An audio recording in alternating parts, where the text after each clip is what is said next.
A little more than a month ago, the Packers lost to these same Lions in a game at Lambeau Field where the weather played a major factor. After the loss, quarterback Jordan Love saying the next time they face off against their NFC North rivals, they'll be ready, and with no weather to have an impact on either side. Green Bay coming into a raucous environment at Ford Field on a 3-game win streak matched up against a Detroit team who has won 10 straight. Pick things up in the second quarter, Lions leading 10-7, and they're going to go to one half of their stellar running back duo. Jahmyr Gibbs hauls in this Jared Goff pass from 2 yards out to bring Detroit's lead back to 10, 17-7 game at the break. Matt LaFleur must have made some great halftime adjustments because Green Bay came out firing on offense to start the second half.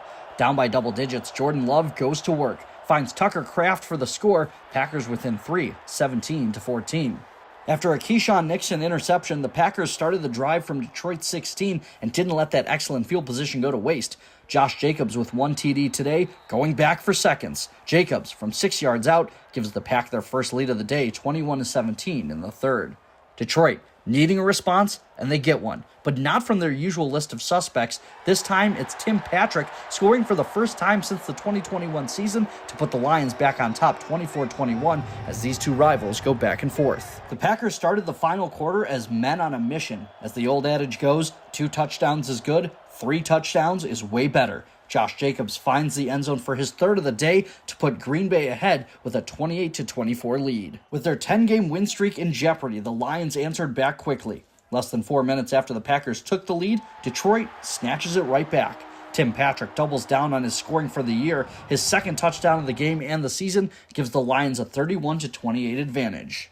Green Bay would put together a solid drive, but not one that results in a touchdown. Jordan Love and company set up Brandon McManus to knock home a chip shot field goal from 32 yards out to tie the game at 31 with less than 4 minutes left. The Lions would get the ball back, hoping they'd be the last ones to touch the ball on offense.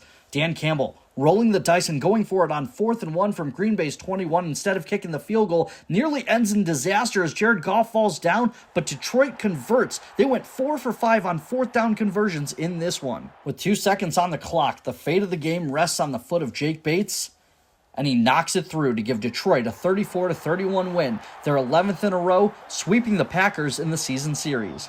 In his post-game comments to the media, Jordan Love telling us exactly why he's not worried about this loss having a snowball effect on the rest of the season.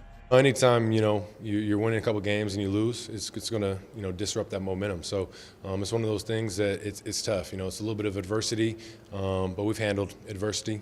We've been here, had a tough loss early on, a couple. So it's not anything that we haven't seen before. We'll stick together and we'll handle it like any other week. After the game, multiple Packers players stated that they believe this will not be the last time that they see the Detroit Lions this year, but that the next time will come in a win-or-go-home postseason scenario.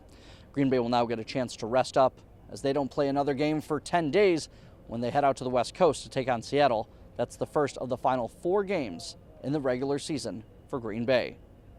Reporting from Ford Field, where the Packers lose to the Lions 34-31, I'm Leo Goldman.